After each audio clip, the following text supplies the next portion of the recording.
भगवते वासुदेवाय। हरे कृष्णा। तो पिछले 3 सप्ताह से हम आचार्यों की जीवन चरित्र की श्रृंखला पे आपके साथ चर्चा करते हुए श्री रूप गोस्वामी, श्री जीव गोस्वामी और श्रीला सनातन गोस्वामी जी के जीवन चरित्र की शिक्षाओं पर चर्चा कर चुके हैं। आज इन 6 गोस्वामियों में से एक और महत्वपूर्ण गोस्वामी जिनका नाम था श्री गोपाल भट्ट गोस्वामी, आज उनके जीवन चरित्र के ऊपर कुछ देर चर्चा करने जा रहे हैं। सो गोपाल भट्ट गोस्वामी ये श्रीरंगम में, जो कि दक्षिण भारत में रंगनाथ भगवान का सुंदर स्थान है, जहाँ पर श्री रंगनाथ जी, जो कि विभीषण जी जिनकी पूजा अर्चना करते थे, वो विभीषण जी के समय के विग्रह हैं भगवान विष्णु का। और ये गोपाल भट्ट गोस्वामी उस रंगनाथ मंदिर के जो मुख्य पुजारी थे उसके पुत्र थे और इनकी आयु थी 7 वर्ष की। और इनके जीवन में इनको सौभाग्य मिला अपने 7 वर्ष की आयु में चैतन्य महाप्रभु के संग को पाया इन्होंने। तो चैतन्य महाप्रभु जिस समय दक्षिण भारत की यात्रा में जगन्नाथपुरी से आए, तो चैतन्य महाप्रभु 24 साल की आयु में उन्होंने संन्यास लिया था। और 24 वर्ष की आयु में संन्यास लेने के बाद 1 वर्ष जगन्नाथपुरी में रहे और 25 वर्ष की आयु में चैतन्य महाप्रभु दक्षिण भारत की यात्रा करने गए। और जब वो दक्षिण भारत की यात्रा करने के लिए गए तो वो श्रीरंगम पहुँचे। और श्रीरंगम में, जो कि श्री वैष्णव, तो 4 मुख्य प्रामाणिक संप्रदाय हैं वैष्णव जो कहलाते हैं। इसमें से एक है ब्रह्म संप्रदाय, दूसरा है कुमार संप्रदाय, तीसरा है रुद्र संप्रदाय और चौथा है श्री संप्रदाय। तो इनमें श्री संप्रदाय के जो भक्तगण हैं वो अधिकतर दक्षिण भारत में स्थित हैं, क्योंकि श्री रामानुजाचार्य जी ने इसका बहुत प्रचार प्रसार किया था। और श्रीरंगम को श्री संप्रदाय का गढ़ माना जाता है, मतलब हेडक्वार्टर, जैसे मुख्यालय उसे कह सकते हैं हम। और श्रीरंगम के मंदिर में चैतन्य महाप्रभु दर्शन करने के लिए रंगनाथ जी का जब पहुँचे, तो चैतन्य महाप्रभु हर समय भगवान के प्रेम में डूबे रहते थे और कृष्ण प्रेम की अवस्था में वो उन्मत्त होकर नृत्य और कीर्तन कर रहे थे। और जब चैतन्य महाप्रभु कीर्तन करते थे, नृत्य करते थे, तो समय उनको रोक नहीं पाता था। वो पूरी रात चलता रहता था, पूरा दिन चलता रहता था और रुकता नहीं था। चैतन्य महाप्रभु इस प्रकार से भगवान के प्रेम में डूबे रहते थे। तो जब चैतन्य महाप्रभु रंगनाथ जी के मंदिर में पहुँचे, तो रंगनाथ जी का दर्शन करने के उपरांत वो कीर्तन और नृत्य करने लगे। और श्री संप्रदाय में अर्चा विग्रह की पूजा अर्चना को विशेष बल दिया जाता है, वैष्णव सेवा में बल दिया जाता है, लेकिन कीर्तन और नृत्य आदि इसका इतना अधिक प्रभाव नहीं है। तो उन्होंने जब पहली बार चैतन्य महाप्रभु को इस तरह से कीर्तन नृत्य आदि करते देखा और चैतन्य महाप्रभु को प्रभाव को देखकर सभी आश्चर्यचकित रह गए, जिस प्रकार से चैतन्य महाप्रभु कीर्तन और नृत्य कर रहे थे। तो चैतन्य महाप्रभु को देखकर वेंकट भट्ट, जो कि वहाँ के मुख्य पुजारी थे, वो आए और चैतन्य महाप्रभु से कहने लगे कि आप हमारे घर में प्रसाद के लिए आइए। और चैतन्य महाप्रभु ने वेंकट भट्ट का निमंत्रण स्वीकार कर लिया। और निमंत्रण स्वीकार करने के बाद जब चैतन्य महाप्रभु वेंकट भट्ट के घर पहुँचे, तो वहाँ पर पहली बार गोपाल भट्ट, जो कि आगे चलकर गोपाल भट्ट गोस्वामी बने, उन्होंने चैतन्य महाप्रभु का दर्शन किया। तो चैतन्य महाप्रभु 25 साल के थे और गोपाल भट्ट 7 साल के थे। तो 18 वर्ष बड़े थे चैतन्य महाप्रभु गोपाल भट्ट से। चैतन्य महाप्रभु को गोपाल भट्ट ने जब पहली बार देखा तो गोपाल भट्ट को ऐसा नहीं लगा कि उन्होंने चैतन्य महाप्रभु को पहली बार देखा है, क्योंकि चैतन्य महाप्रभु ने गोपाल भट्ट को एक स्वप्न में, उनके इस मिलने से पहले वो गोपाल भट्ट के स्वप्न में आए थे और उनके स्वप्न में आकर चैतन्य महाप्रभु ने गोपाल भट्ट को आलिंगन किया और कहा, बहुत जल्दी तुम मेरे पास आ जाओगे।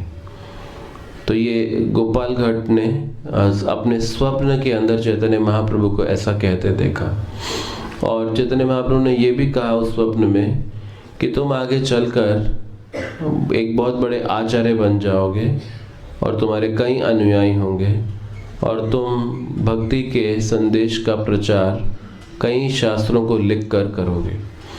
तो ऐसा चैतन्य महाप्रभु ने उनके स्वप्न में उन्हें दर्शन देकर अपनी एक भविष्यवाणी प्रस्तुत की।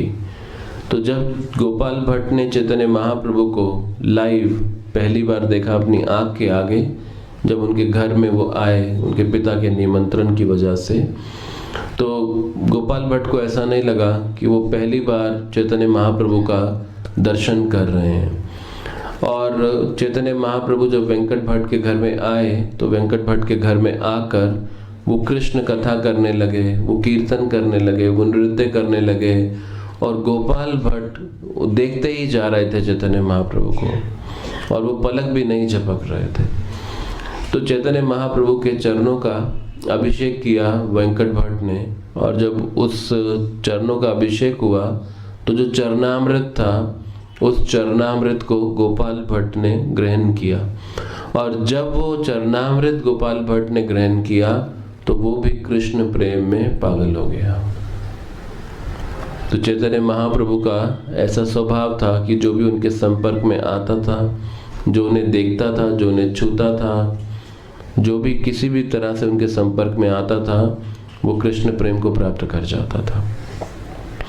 और वेंकट भट्ट ने चैतन्य महाप्रभु को बोला, क्योंकि ये चातुर्मास का समय है, तो उस समय चातुर्मास के समय में सन्यासी एक जगह से दूसरी जगह नहीं जाते थे, वो एक ही जगह पर रहते थे। तो चैतन्य महाप्रभु ने वेंकट भट्ट का निमंत्रण स्वीकार कर लिया और वो वेंकट भट्ट के घर में रह गए और रोज गोपाल भट्ट को अब चैतन्य महाप्रभु का दर्शन होता और उनका संग होता, उनके द्वारा किए गए कीर्तन में गोपाल भट्ट उसमें भाग लेते, उनके द्वारा कहे गए कृष्ण कथा को वो श्रवण करते। तो गोपाल भट्ट की रुचि चैतन्य महाप्रभु की इन सारी गतिविधियों में इतनी अधिक बढ़ती जा रही थी कि वेंकट भट्ट ने जब देखा कि उनका पुत्र जो है वो गोपाल भट्ट चैतन्य महाप्रभु से कितना आकर्षित है, तो उनको बहुत खुशी हुई इस बात के लिए कि मेरे पुत्र का विशेष रुचि अनुराग जो है वो चैतन्य महाप्रभु के प्रति है। तो माता पिता को खुश होना चाहिए जब उनके बच्चे भगवान की भक्ति में प्रगति करने के लिए ललायित हों या वो उस तरफ बढ़ें। लेकिन आज हम देखते हैं कि कई बार बच्चे जब भगवान की भक्ति में आते हैं तो माता पिता थोड़ा डर जाते हैं, कहीं ये कुछ ज़्यादा आगे बढ़ गए इसी रास्ते पे, तो कहीं पता नहीं है कहीं संन्यास ना ले लें, कोई ब्रह्मचारी आदि ना बन जाएं, हाँ घर ही ना छोड़ दें।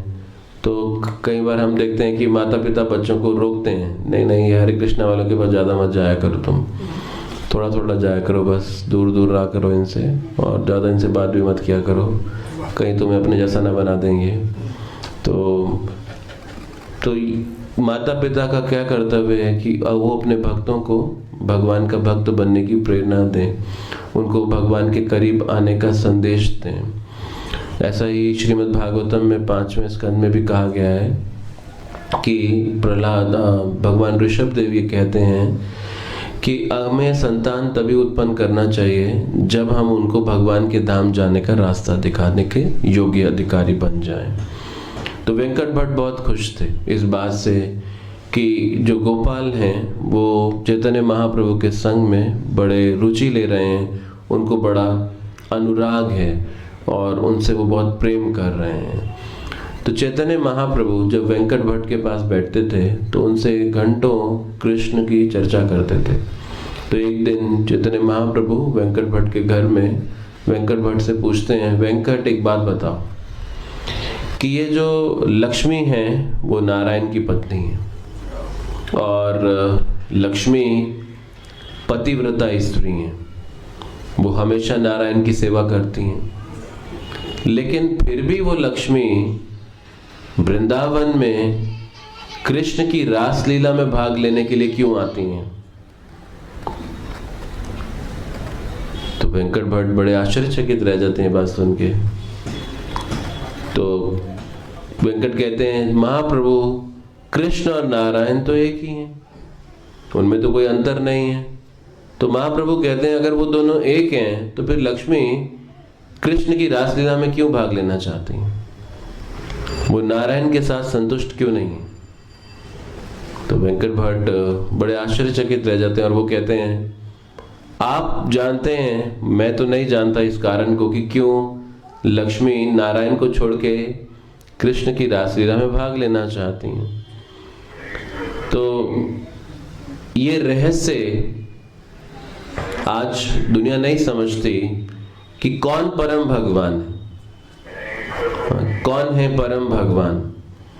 तो साधारणतः भगवान कृष्ण को नारायण का, विष्णु का अवतार माना जाता है, लेकिन श्रीमद् भागवतम पुराण में और अन्य कई उपनिषदों और पुराणों के रेफरेंस में हम सीखते हैं कि कृष्ण अवतार नहीं, कृष्ण अवतारी, जिनसे बाकी सब अवतार आए। इसीलिए ब्रह्मा जी भी इस बात को कहते हैं कि ईश्वर परम कृष्ण, कि वो परम ईश्वर कोई और नहीं, वो कृष्ण है। वो सर्व कारण कारणम है, वो सब कारणों के कारण है। और यही बात भीष्म देव उस युद्ध के मैदान में युधिष्ठिर महाराज को भी कहते हैं कि ये जो वृष्णिवंशी है, जो हमारे बीच में एक साधारण व्यक्ति की तरह घूम रहा है, ये नारायण का उद्गम है, नारायण की उत्पत्ति इनसे होती है। और एक साधारण व्यक्ति की तरह हम सबके बीच में ऐसे बने हैं कि जैसे ये एक साधारण से व्यक्ति हो। तो वो कृष्ण नारायण के भी स्रोत है। तो नारायण की भी उत्पत्ति उन्हीं भगवान कृष्ण से हुई है, वो उनके विस्तार है। हालांकि दोनों में कोई अंतर नहीं है, लेकिन भाव का अंतर है। अब कैसे वृंदावन में यशोदा माता कृष्ण को बांध देती, कैसे गोप सखागण कृष्ण को खेल में पराजित भी कर देते हैं और उनको सजा भी दे देते हैं कि देखो तुम आज खेल में हारे हो कृष्ण, तो तुम्हें अपनी पीठ पे हमें उठाकर घुमाना पड़ेगा पूरे वृंदावन के अंदर। और गोप गोपिकाएं भी कृष्ण के साथ एक साधारण बालक या एक साधारण युवक की तरह उनसे व्यवहार करती हैं। तो ये जो भाव है ये वैकुंठ में नहीं। नारायण के साथ जो भावना है वो कैसी है? जैसे एक बार कृष्ण ने गोपियों की परीक्षा लेनी चाहिए और गोपियों की परीक्षा लेते हुए कृष्ण ने नारायण का रूप धारण कर लिया। तो वो गोपियों के साथ थे कृष्ण, और गोपियों की परीक्षा लेने के लिए कृष्ण छुप गए और छुप के नारायण का रूप धारण करके बीच में आ गए। और जो गोपियों ने नारायण को देखा तो उन्होंने नारायण को प्रणाम किया, और प्रणाम करके गोपियां कहती हैं नारायण को कि क्या आप जानते हैं कृष्ण कहां गए हैं? तो उन्हें नारायण से कोई लेना देना नहीं था कि आए हैं हमें कुछ वरदान देके जाएंगे, कुछ हम इनसे अपने जीवन के लिए कुछ आशीर्वाद ले लें, कुछ वरदान ले लें।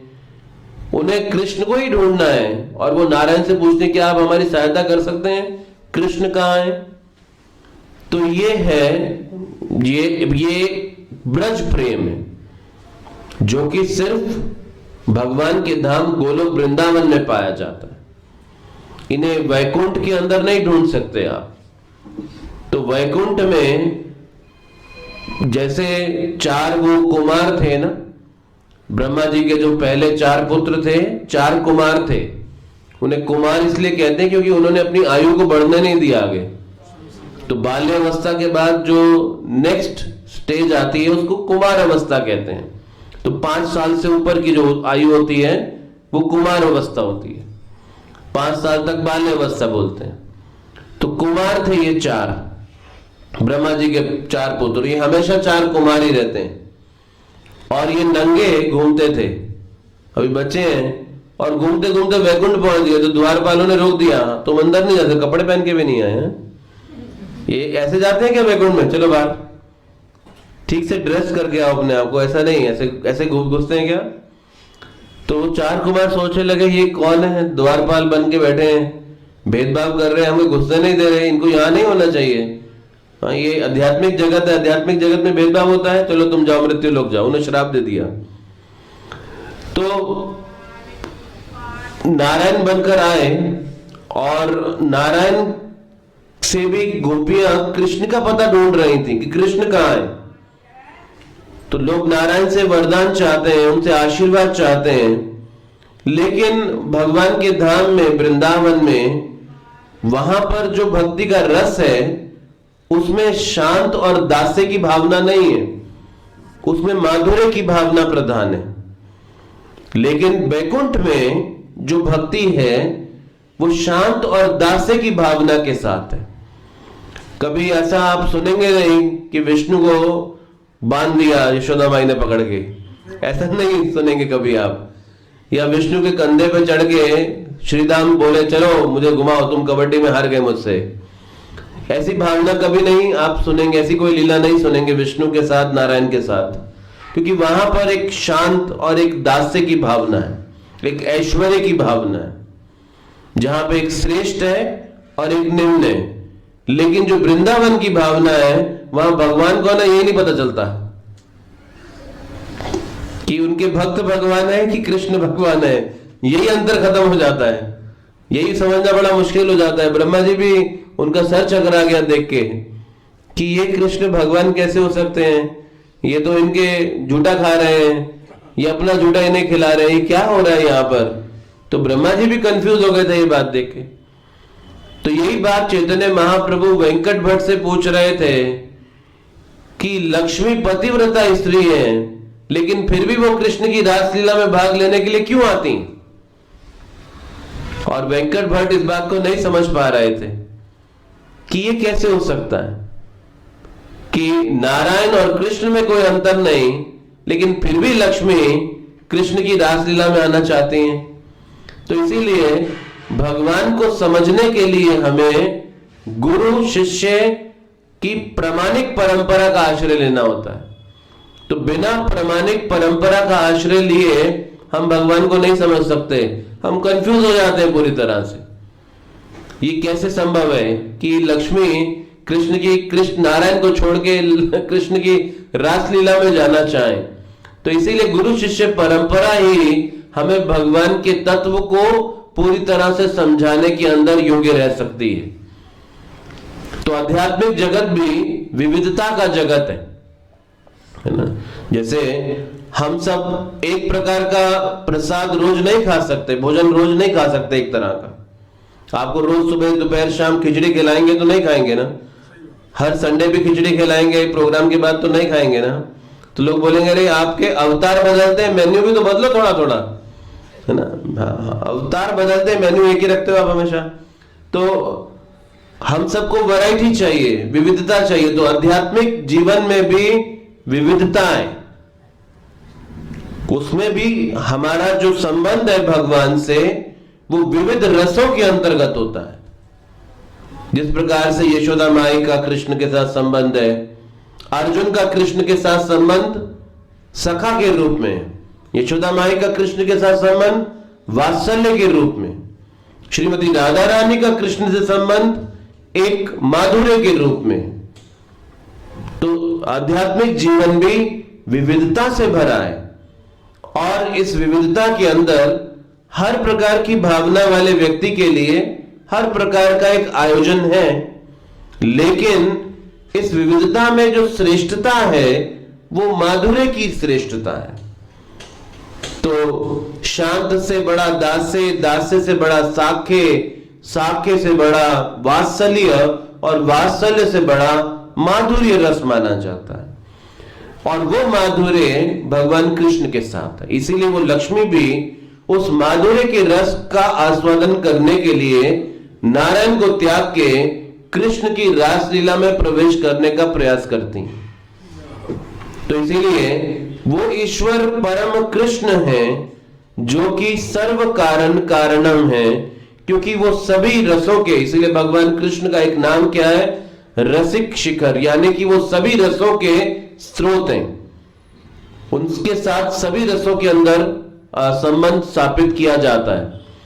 तो चैतन्य महाप्रभु जब वेंकट भट्ट के घर में रह रहे थे तो गोपाल भट्ट 7 वर्ष के थे और 7 वर्ष की आयु में चैतन्य महाप्रभु जब चातुर्मास का समय समाप्त हो रहा था तो वो वेंकट भट्ट के घर को छोड़ के अब अगली यात्रा के पड़ाव पे जाने जब लगे तो गोपाल भट्ट भी चैतन्य महाप्रभु के पीछे चलने लगे और वो कहने लगे, मैं भी वही जाऊंगा जहां आप जाएंगे और मैं आप ही के साथ रहूंगा, आपको छोड़ूंगा नहीं अभी। लेकिन चैतन्य महाप्रभु ने गोपाल भट्ट को आदेश दिया कि आप जब तक आपके माता पिता जीवित हैं तब तक उनके साथ रहना, लेकिन विवाह मत करना कभी भी, और जिस दिन ये ना रहे मेरे पास आ जाना, इन सब कुछ छोड़ के मेरे पास आ जाना। तो अभी गोपाल भट्ट गोस्वामी ने उस दिन तक प्रतीक्षा की और जब उनके माता पिता नहीं रहे तो वो छोड़ के वृंदावन गए। चैतन्य महाप्रभु ने उन्हें आदेश दिया था वृंदावन जाना और रूप और सनातन गोस्वामी के आश्रय में रहना और भक्ति के ग्रंथों की रचना करना और लोगों के जीवन में इस संदेश का प्रचार करना। तो जो आदेश गोपाल भट्ट गोस्वामी को चैतन्य महाप्रभु ने डायरेक्ट 7 साल की आयु में दिया, गोपाल भट्ट गोस्वामी उस आदेश के साथ पूरा जीवन जिए, आखिरी सांस तक उस आदेश को पालन करते हुए जीते रहे। तो इसीलिए गुरु और शिष्य के संबंध में मुख्य बात क्या है, सेवा।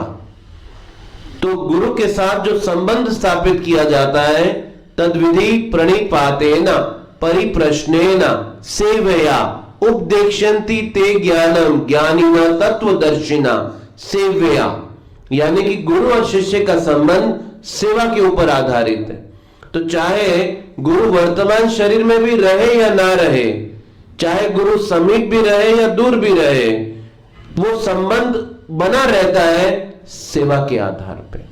तो जब शिष्य गुरु के आदेशों का पालन करता हुआ अपना जीवन जीता है तो वो संबंध उसके लिए शाश्वत बना रहता है। गोपाल भट्ट गोस्वामी 7 वर्ष की आयु में चैतन्य महाप्रभु से उन्होंने अपने जीवन का लक्ष्य और जीवन का आदेश प्राप्त किया और आखिरी सांस तक चैतन्य महाप्रभु के इस आदेश का वो हमेशा पालन करते हुए जीते रहे। और गोपाल भट्ट गोस्वामी ने अपनी 7 साल की आयु से ही प्रबोधानंद भट्ट जो कि उनके चाचा थे उनसे भक्ति के शास्त्रों को सीखना शुरू कर दिया और उस लक्ष्य की तैयारी इतनी छोटी आयु से शुरू कर दी। और फिर जब उनके माता पिता नहीं रहे तो वो चैतन्य महाप्रभु के आदेश के अनुसार वृंदावन आ गए और वृंदावन में रूप और सनातन गोस्वामी के आश्रय में आए और रूप और सनातन गोस्वामी ने गोपाल भट्ट गोस्वामी का हार्दिक स्वागत किया। इन 6 गोस्वामियों के बीच में जिस प्रकार का व्यवहार था, जिस प्रकार का आचरण था, उसको देख के हम भक्तों को बहुत प्रेरणा मिलती है कि वास्तव में भक्तों के बीच में कैसा संबंध और कैसा व्यवहार, किस प्रकार का सदाचार रहना चाहिए। तो ये 6 गोस्वामी इस आदर्श की स्थापना कर रहे थे कि कैसे गोपाल भट्ट गोस्वामी, जो कि बिल्कुल नए आए थे, लेकिन रूप और सनातन गोस्वामी बहुत जाने माने थे और बहुत समय से स्थापित थे वृंदावन में, लेकिन गोपाल भट्ट गोस्वामी का हृदय से स्वागत कर रहे थे, उनको जो आवश्यकता थी वो प्रदान कर रहे थे। और गोपाल भट्ट गोस्वामी के लिए चैतन्य महाप्रभु भी बड़े चिंतित थे और वो चिंतित थे कि कहीं गोपाल भट्ट वृंदावन पहुंचे होंगे, नहीं पहुंचे होंगे, वो वहां रह रहे होंगे, नहीं रह रहे होंगे। तो गोपाल भट्ट रूप और सनातन गोस्वामी ने, जब गोपाल भट्ट गोस्वामी उनके पास वृंदावन में आए, तो एक संदेश वाहक को संदेश लेकर भेजा कि गोपाल भट्ट अब हमारे बीच में वृंदावन में आ गए। तो जब चैतन्य महाप्रभु गदाधर पंडित के साथ टोटा गोपीनाथ में, जो कि जगन्नाथपुरी में है, वहां रह बैठे थे, तो उस समय संदेशवाहक आया गोपाल भट्ट जी का वृंदावन पहुंचने का संदेश लेके। तो चैतन्य महाप्रभु इतने खुश हुए कि उन्होंने गोपाल भट्ट गोस्वामी के लिए कुछ अपनी संबंधित वस्तुएं भेजी, अपने आशीर्वाद और अपने प्रसाद के रूप में। अपना कोपिन भेजा और साथ में एक चौकी भेजी, कुछ प्रसाद भेजा। और गोपाल भट्ट गोस्वामी को जब चैतन्य महाप्रभु का उपयोग किया हुआ चौकी और कोपिन मिला, तो उसको वो अपने मंदिर में रख के उसको विग्रह की तरह उसकी रोज पूजा करते थे। और आज भी वो वृंदावन में राधा रमन मंदिर में उपलब्ध है, जो गोपाल भट्ट गोस्वामी को चैतन्य महाप्रभु ने पुरी से भेजा, और उसकी आज भी वहां पूजा होती है। तो कैसे भगवान से संबंधित वस्तु भी कितनी शक्तिशाली है कि वो हमें भगवान का परिचय देती है, वो हमें भगवान के साथ हमारा संबंध स्थापित करती है। तो इसीलिए भगवान ही नहीं, भगवान के साथ संबंधित वस्तु भी भगवान के समान ही पूजनीय है। तो ऐसा नहीं कि हम भगवान का तो सम्मान करें, लेकिन जो भगवान से संबंधित वस्तुएं हैं उनका अपमान करें। तो कृष्ण सिर्फ अकेले नहीं है, कृष्ण में सब कुछ सम्मिलित है। उनके जीवात्माएं भी सम्मिलित है, उनके अवतार भी सम्मिलित है, उनके विस्तार भी सम्मिलित है, उनके भक्तगण भी सम्मिलित हैं, उनकी सारी शक्तियां भी उसमें सम्मिलित हैं। तो इसीलिए जब हम कृष्ण का सम्मान करेंगे तो कृष्ण से संबंधित हर कार्य का और हर वस्तु का भी हम सम्मान करेंगे। जैसा कि गोपाल भट्ट गोस्वामी चैतन्य महाप्रभु से संबंधित उनका जो प्रसाद रूपी चौकी आदि आया, उसकी भी पूजा करने लगे, उसका वो सम्मान करने लगे।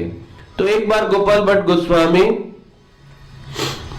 गंडकी नदी में दर्शन करने के लिए गए, स्नान आदि करने के लिए गए। तो कई तीर्थ स्थानों पे होते हुए वो गंडकी नदी तक पहुंचे, और जब गंडकी नदी में पहुंचे तो गंडकी नदी में शालिग्राम शिलाएं पाई जाती हैं।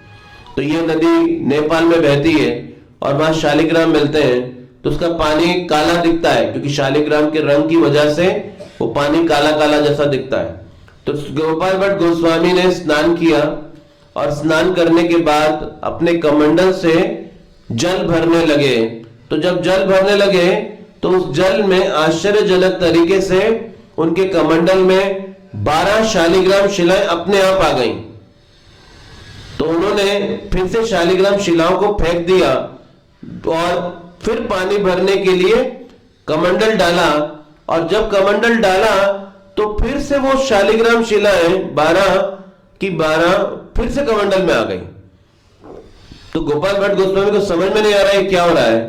उनको कोई शिला नहीं चाहिए, उन्हें जल भरना है, लेकिन फिर से उन्होंने पानी डाला, वापस जल शिला डाल दिया, और जब तीसरी बार कमंडल भरा तो फिर से 12 शिलाएं अपने आप उस कमंडल में आ गई। तो उनको लगा शायद भगवान चाहते हैं कि कुछ उनके पीछे इसका कारण है, वो चाहते हैं कि ये उनके साथ जाएं और उनकी सेवा करें।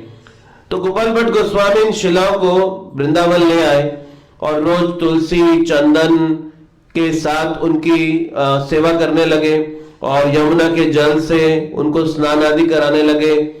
तो एक दिन नरसिंह चतुर्दशी का दिन था और नरसिंह चतुर्दशी के दिन में ये 1544 की बात है और एक बहुत धनी व्यापारी वृंदावन में आया और ये सारे गोस्वामियों के पास जा रहा था, रूप गोस्वामी, सनातन गोस्वामी और भी अन्य महान भक्तों के पास जा रहा था और उनके पास जाके उनको भगवान के श्रृंगार के लिए वस्त्र और जो अलंकार आदि भेंट में दे रहा था।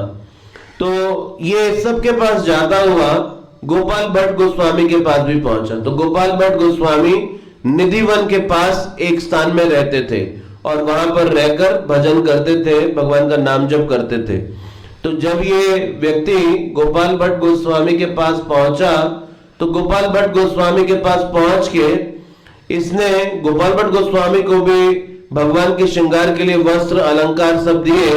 तो गोपाल भट्ट गोस्वामी के मन में एक विचार आया और वो सोचने लगे कि मेरे पास तो कोई भगवान का विग्रह नहीं है और इन सबको मैं शालिग्राम के लिए उपयोग कर ही नहीं सकता हूं, तो काश मेरे पास भी भगवान का विग्रह होता तो शायद मैं भी उनका ऐसा इन अलंकार और वस्त्रों से श्रृंगार करता। तो बस ऐसा नहीं कि उनको तीव्र इच्छा थी ऐसा कि भगवान का विग्रह होना चाहिए, बस उनके मन में ऐसा थोड़ा विचार मात्र भी आया और उसके बाद वो यमुना में स्नान करने के लिए चले गए और जब स्नान करने के बाद वापस आए तो 12 शालिग्राम शिला थी, लेकिन अभी 12 की जगह 11 ही रह गई थी और एक शालिग्राम शिला वो भगवान कृष्ण के विग्रह में परिवर्तित हो गई थी और इतना इतना ऊंचा भगवान कृष्ण का विग्रह वो शालिग्राम शिला बन के भगवान कृष्ण त्रिभंग मुद्रा में बांसुरी जैसा हाथ में लिए उस मुद्रा में खड़े थे। तो गोपाल भट्ट गोस्वामी बड़े हैरान हुए कि मेरी शिला कहां गई और ये भगवान का विग्रह कहां से आ गया। तो देखा कि उस विग्रह के पीछे पीठ पे शालिग्राम शिला का चिन्ह था जिससे वो विग्रह बन गया था। हरे कृष्णा कृष्ण कृष्ण हरे हरे हरे राम राम राम हरे हरे हरे कृष्ण कृष्ण कृष्ण हरे हरे हरे राम राम राम हरे हरे हरे कृष्ण कृष्ण कृष्ण हरे हरे हरे राम राम राम हरे हरे हरे कृष्ण कृष्ण कृष्ण हरे